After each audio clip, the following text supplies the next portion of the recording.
situation because you said you owe 168,000, and right now MMR and wholesale is right around 78, 79,000. Good until it wasn't. And then we started putting stuff on credit cards and we couldn't pay those credit cards off like we were used to. Take inventory of your emotions around finances. Unless you don't know what situations or what story triggers you, are you going to be able to reduce these harmful habits and choices and behaviors? All right, stop what you're doing because this might be the worst car situations we've ever seen on this channel. This guy is paying $3,300 a month. That's not a flex. This is a financial emergency.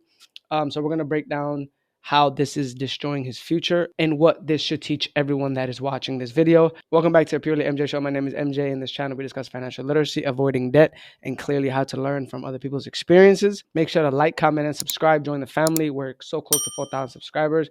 Let's hit it before this month ends, and we're going to jump straight into it. The worst situation probably you've ever seen. Hey, Anthony, how are you? This is Yusuf.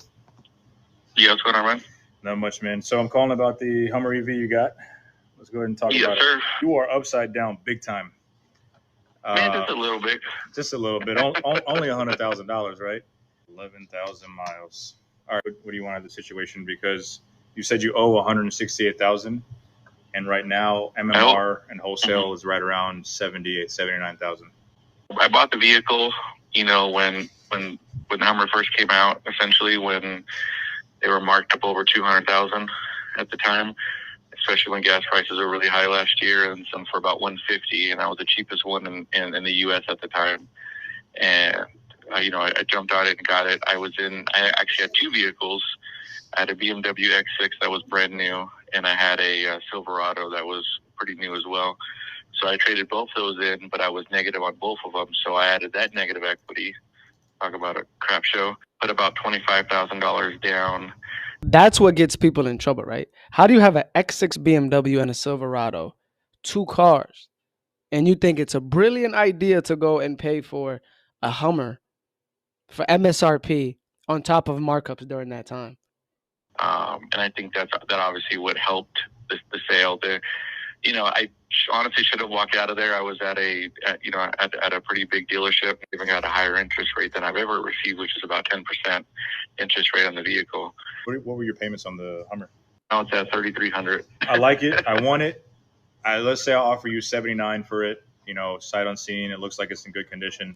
You owe 168. We're about $90,000 in negative equity underneath. How would we tackle that? So you can come up with 40 grand cash or $48,000 down, or you said 20? I said 20, correct. Okay. 20,000. So right 70. now we'll still be at around 70,000. Yeah, man. I don't know how I could tackle this for you, especially even if I referred you to somebody who could get you into another EV with even the incentives. And let's say there's $25,000 in incentives with your 20 grand down. Like you said, it's 45,000. You still have to roll over a good bit, about $30,000 more. So we're just gonna stop it right there because this guy is basically cooked, right? He 100K negative equity. This guy is a business. He's gonna buy it for whatever the market is. Every life decision should be a business strategy. Like if you're gonna lose money, like he said, I should have walked out. The best thing to do would have walked out because right now, what he's 100K negative equity, he can't sell it, he can't trade it, he can't refinance. Because that's not going to save him because the math is always broken. The math is broken when it comes to these type of negative equity. And then to take one negative equity, put it into another one, it's like we never learn the idea of just living below our means. So what that happens is it snowballs. And the bank is going to just take it and they're good at hiding things in paperwork, right? Or financing.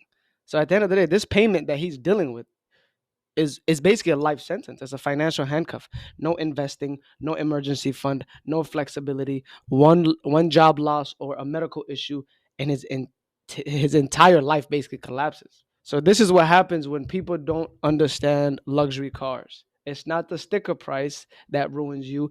It's the interest, it's the depreciation, it's the insurance, it's the ego, number one. That's the thing. The real issue isn't even the car at this point. It's the decision making because he has a history of taking negative equities and putting it towards other cars. I'm drowning in credit card debt. And I don't know what to do.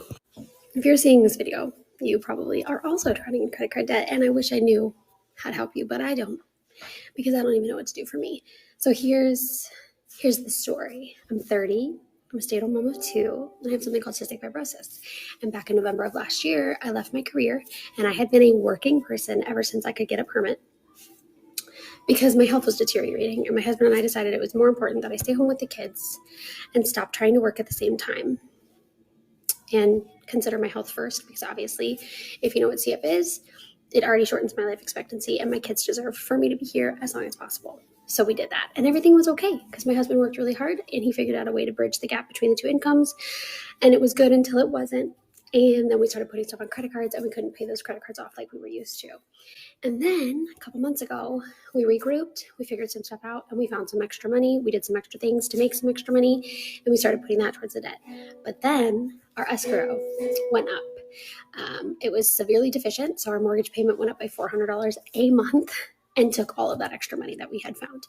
And now I don't have the opportunity to go work. I don't have the opportunity, because of my health, to do anything else other than just take care of my kids and myself right now. And come next year, my husband's going to try to do more stuff on the side from his actual career to make money, but I am monetized on this app, so this can be a job for me, and I can try to make money off of views on here. So if you relate to me, you can just watch these videos. I get qualified views, and then I'll make a couple cents, and I can make micropayments onto my credit card with that money to help out my husband.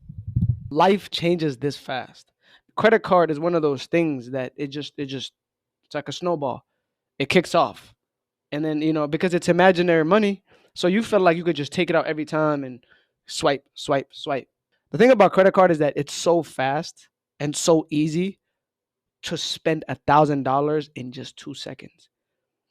But paying it back, or let's say $5,000, $10,000, something that took this quick to buy, it takes this long or a couple months to pay off. Americans have a obsession with two things, and that is always the house, and that is always a car.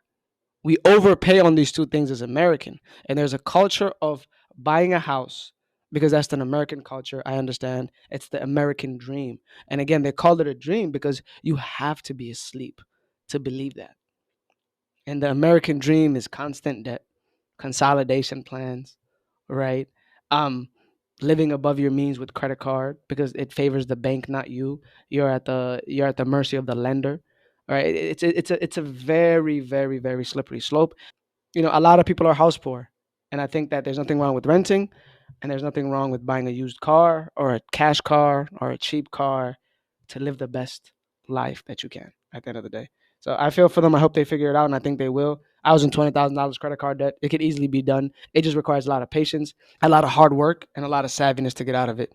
One that grew up seeing your parents struggle around money, this is how it's impacting you today. If you saw them struggling to make ends meet, maybe that's why you're a workaholic today and you struggle to take a step back because you don't want to go back to that situation in your life. Or you feel scared to ask for a raise at work or struggle to advocate for yourself in the workplace. You're getting paid less than your peers because you feel that asking for a raise may end up putting your job at risk. Or you're under earning by staying stuck at one job because you're afraid of trying something new. One of the most important things you can do is take inventory of your emotions around finances. Unless you don't know what situations or what story triggers you, are you going to be able to reduce these harmful habits and choices and behaviors? When you identify what triggers you around money and what exactly does not make you feel safe around it, then you're going to be able to work towards regulating your nervous system around money. I think a lot of people make decisions based on emotions or based on competition or just feeling inadequate, right? Like, I make this much and I drive a car like this.